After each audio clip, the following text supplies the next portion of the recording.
نحمده ونصلي ونسلم على رسوله الكريم أما بعد فأعوذ بالله من الشيطان الرجيم بسم الله الرحمن الرحيم إنا أنزلناه في ليلة القدر وما أدراك ما ليلة القدر ليلة القدر خير من ألف شهر قال النبي صلى الله عليه وسلم من قام ليلة القدر إيمانا واحتسابا غفر له ما تقدم من ذنبه او كما قال النبي صلی اللہ علیہ وسلم۔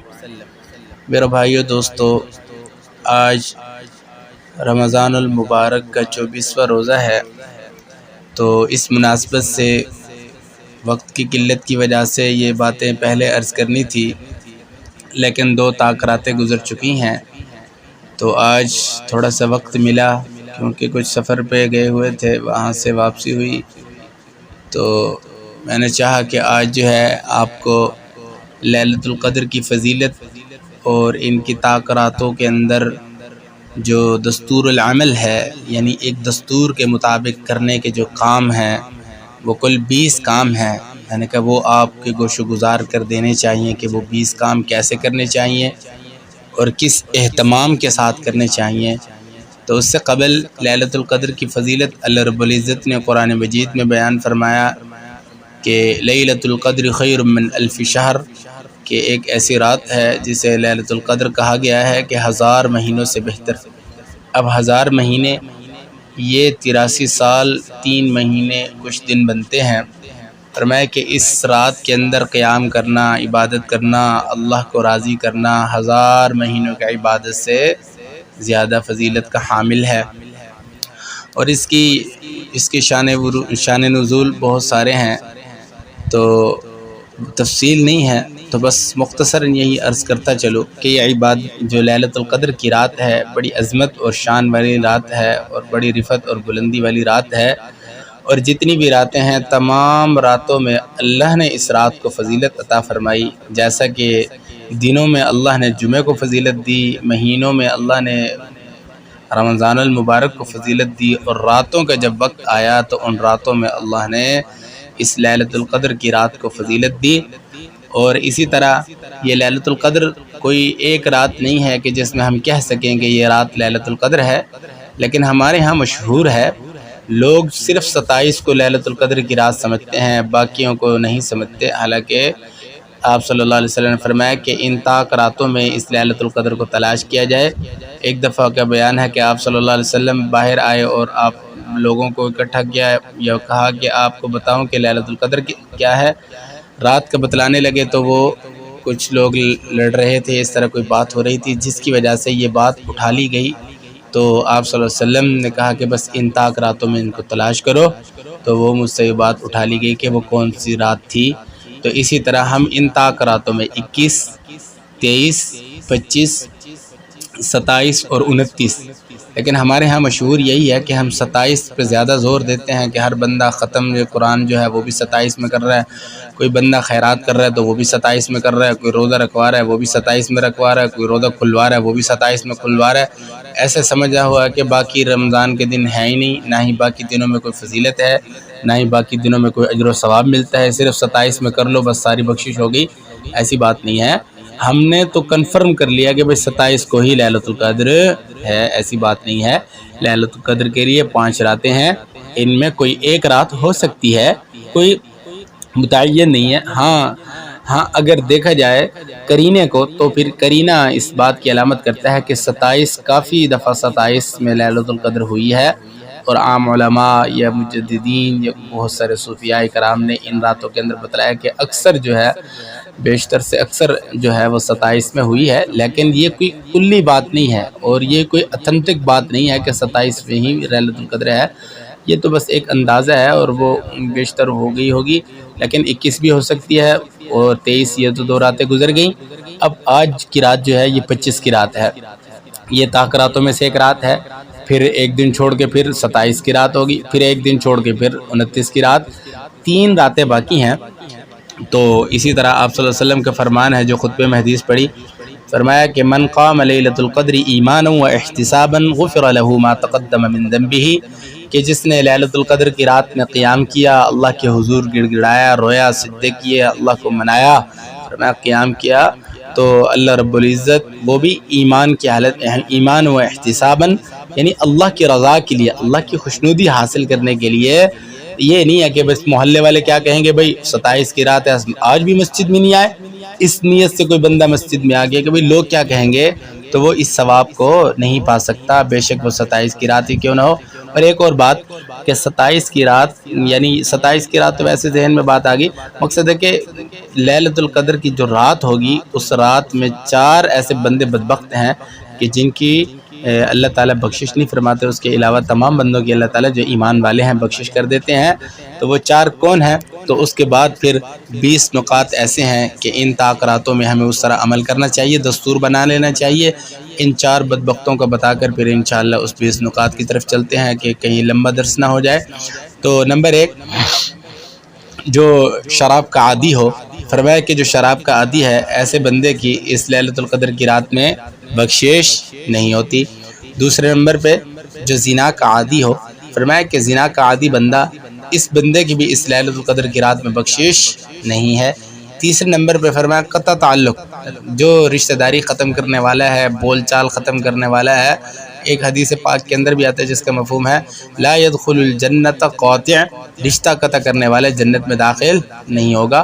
تو اس لیے فرمایا کہ یہ رشتہ قطع کرنے والا، بول چال ختم کرنے والا، ایک حدیث پاک کے اندر آتا ہے جس کا مفہوم ہے، فرمایا لا يحل لمؤمن ان يهجر اخاه فوق 3 لیال، مومن کے لیے حلال نہیں ہے کہ وہ اپنے بھائی سے 3 دن سے زیادہ کیا ہے بھائی قطع تعلق رکھ کے بات چیت ختم کر دے۔ تو اسی طرح ہمارے اندر یہ فعل بہت پایا جاتا ہے، چچا ہے بھتیجے سے ناراض ہے، بھتیجا ہے چچے سے ناراض ہے، پھوپھا ہے بھانجے سے ناراض ہے، بھانجا ہے خالہ سے ناراض ہے، تو بہن بھائی آپس میں نہیں بولتے، چچا ماما نہیں بولتے۔ مقصد ہے ہمارے یہ بہت سارے مسائل ہمارے ہاں چل رہے ہیں۔ تو آج سے میرے بھائیوں جو اس درس کو سن رہے ہیں، یہ میری بہنیں جو ان درس کو سن رہی ہیں، اللہ کی رضا کے لیے، یہ دیکھو کہ میں نے اللہ کو راضی کرنا ہے۔ دنیا کے اندر تو ہم مختصر رہ رہے ہیں، تو اللہ کی رضا کے لیے، اللہ کو راضی کرنے کے لیے اپنے روٹھے ہوئے بندوں کو منانا۔ لیکن ہمارے ہاں ایک رواج ہے، تو وہ یہ کیا ہے، میں نے کافی سالوں سے میں نے دیکھا ہے کہ یہ جو 15 شعبان کی رات ہوتی ہے جس کو شب برات کہتے ہیں، اس رات میں لوگ جو ہے نا لوگوں کے گھروں میں جاتے ہیں، ویسے ہی موبائل پہ میسیجز آ رہے ہو، میری کوئی غلطی ہو گئی ہو یا میں نے جانے انجانے میں کوئی خطا کر معاف کر، لیکن اس رات کی بھی فضیلت میں یہی ایک بات یہ بھی ہے کہ جو بندہ قطع تعلق کرنے والا اس کی بخشش نہیں ہے، اور اللہ تعالیٰ اس رات میں بھی بندوں کی بخشش فرماتے ہیں۔ لیکن ہم اس رات میں تو کوشش کرتے ہیں معافی کلافی کی، لیکن اس طاق راتوں میں یا لیلۃ القدر کی رات میں ہم اس طرح کا فعل بالکل نہیں کرتے۔ تو کوشش کرنی چاہیے کہ ہم اس سے پہلے جیسے رمضان شروع ہوا تو اپنی جو ناچاکیاں تھیں یا لڑائیاں ہوئیں، اللہ کی رضا کے لیے معاف کرنا اور صلح سلوک کے ساتھ رہنا۔ چلو آج سے کوشش کر لیں، جو ساتھی بول چال ختم کیے ہوئے ہیں آج سے ہی کوشش کر لیں، توبہ کر لیں، بول چال شروع کر دیں انشاءاللہ۔ یہ جو بقیہ 3 راتیں ہیں، آج کی رات اور 2 اگلی راتیں، اللہ تعالیٰ اس میں لیلۃ القدر نصیب فرما دے، اور جو ہے اس میں اللہ تعالیٰ ہماری بخشش فرما دیں گے۔ تو چلیں رمضان المبارک کے آخری عشرہ کی طاق راتوں کے لیے دستور العمل آپ کو بتلا دیں۔ اچھا، چوتھا وہ ذہن سے نکل گیا، وہ یہ ہے، اس کے بعد پھر یہ رمضان المبارک کے آخری عشرہ کی طاق راتوں کے اندر جو ہم نے عمل کرنے ہیں وہ 20 نکات ہیں، اس طرح کے اوپر کوشش کریں، یہ آسان سہل ہے۔ چوتھا یہ ہے کہ جو کینہ پرور ہو، کینہ کرنے والا، بغض کرنے والا، ایسے بندے کی بھی اللہ تعالیٰ بخشش نہیں کرتے۔ اچھا جی، لیلۃ القدر سے بھرپور استفادے کے لیے ہر طاق رات میں مغرب سے لے کر فجر تک فرض نماز اور تراویح کے علاوہ باقی اعمال میں انفرادی طور پر بشاشت قلبی کے ساتھ مشغول رہیں۔ ہر عمل کو اللہ رب العزت کی رضا اور ثواب کے حصول کے لیے اور اللہ رب العزت کے دھیان اور نبی کریم صلی اللہ علیہ وسلم کی سنت کے مطابق کرے۔ بالخصوص ہر قسم کے گناہ، بد نظری، غیبت، جھوٹ، لا یعنی وغیرہ سے بچنے کا خوب اہتمام کرے۔ اب چلتے ہیں نمبر 1، مغرب کی نماز باجماعت تکبیر اولیٰ کے ساتھ اور سنتوں اور نوافل سمیت ادا کریں۔ نمبر 2، نماز کے بعد کے مسنون اعمال بالخصوص آیت الکرسی اور اسی طرح تسبیحات فاطمہ وغیرہ رضی اللہ تعالیٰ عنہ کا اہتمام کریں۔ تسبیحات فاطمہ رضی اللہ تعالیٰ عنہ کیا ہے کہ 33 دفعہ سبحان اللہ، 33 دفعہ الحمدللہ، 34 دفعہ اللہ اکبر، اس کو تسبیحات فاطمہ رضی اللہ تعالیٰ عنہ کہتے ہیں۔ اچھا نمبر 3 نماز اوابین. ہاں اوابین 6 رکعت سے لے کر 20 رکعت جتنی ہو سکے ادا کر سکے، کم سے کم 6 رکعت ہے تو یہ ادا کر سکتے ہیں. تو نمبر 4 شام کے مسنون دعاؤں کا اہتمام کرے. جو شام کے وقت مسنون دعائیں حدیث پاک سے ہے ان کا بھی اہتمام کرنا چاہیے. تو نمبر 5 سورت واقعہ پڑھیں. اس کی بہت فضیلت ہے. یہ فرمایا کہ جو بندہ مغرب کی نماز پڑھ کے سورت واقعہ پڑھتا ہے تو وہ کبھی فاقے کی زندگی نہیں گزار سکتا، نہ ہی اس کے گھر میں کبھی فاقہ آئے گا. تو یہ رزق کی خلاصی کے لیے، رزق کی کشائدگی کے لیے بہت بڑا عمل ہے، تو اس طرح اس کا بھی اہتمام ہو. نمبر 6 عشاء سے قبل 4 سنتیں اور عشاء کی نماز باجماعت تکبیر اولیٰ کے ساتھ ادا کریں. اور نمبر 7 20 رکعت نماز تراویح ثواب کی نیت سے ادا کرے. بالکل 20 رکعت تراویح ادا کرنے، یہ نہیں کہ 8 پڑھ لی، 12 پڑھ لی، 4 پڑھ لی، 6 پڑھ لی، ایسا نہیں. 20 رکعت بالکل اہتمام کے ساتھ تراویح کا پوری تراویح پڑھیں سنت کے مطابق اور ثواب کی نیت سے پڑھیں. اور نمبر 8 نماز کے بعد کے مسنون اعمال کا اہتمام کریں. نماز کے بعد مسنون اعمال ہیں جو ان کا بھی اہتمام کرے، دعائیں ہیں، تسبیحات ہیں، ان کا بھی اہتمام کرے. اور نمبر 9 عشاء کے بعد 2 کر کے 4 رکعت نفل ادا کریں. تو اسی طرح نمبر 10 سورۃ تبارک الذی، سورۃ الف لام میم سجدہ اور سورۃ یاسین کی تلاوت کرے. نمبر 11 طبی ضروریات مثلا کھانا سونا یا اس سنت کے مطابق کھانا پینا اور سونا سنت کے مطابق کریں. مسنون دعاؤں کا اہتمام کریں اور ضروریات میں کم سے کم وقت صرف کریں. اور نمبر 12 لا الہ الا اللہ نستغفر اللہ نسألک الجنۃ ونعوذ بک من النار، اس دعا کا ورد کثرت سے کرے، کم از کم 300 مرتبہ پڑھیں. نمبر 13 اللہم انک عفو تحب العفو فاعف عنی کی کثرت کریں اور یہ بھی کثرت سے پڑھیں، کم از کم 300 مرتبہ اس دعا کا بھی اہتمام کریں. اور یہ آخری عشرے کی دعا ہے، عتق من النار، جہنم سے خلاصی کا جو عشرہ یہ آخری چل رہا ہے، اس عشرے کی دعا بھی یہی ہے، اس کو کثرت سے پڑھنا چاہیے. اللہم انک عفو تحب العفو فاعف عنی.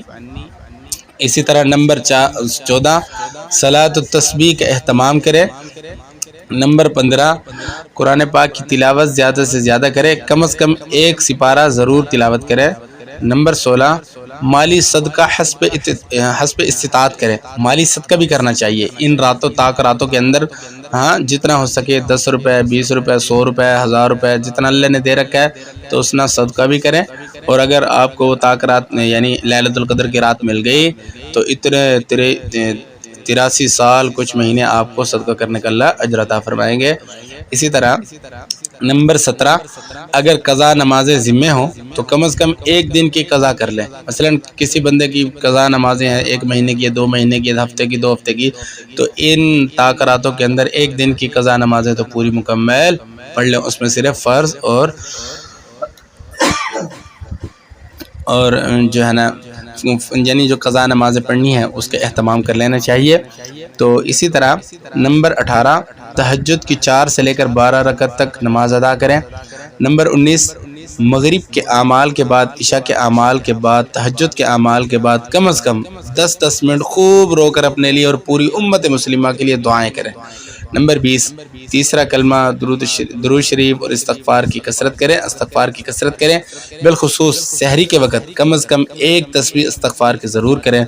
گزارش ہے کہ جو کچھ بیان ہوا کہ آپ احباب اس دستور العمل کو دیکھتے ہوئے اس کے اوپر اپنی عبادات کا اہتمام کریں. اللہ تعالیٰ جو کچھ بیان ہوا اور لیلۃ القدر کی تاکراتیں جو ہیں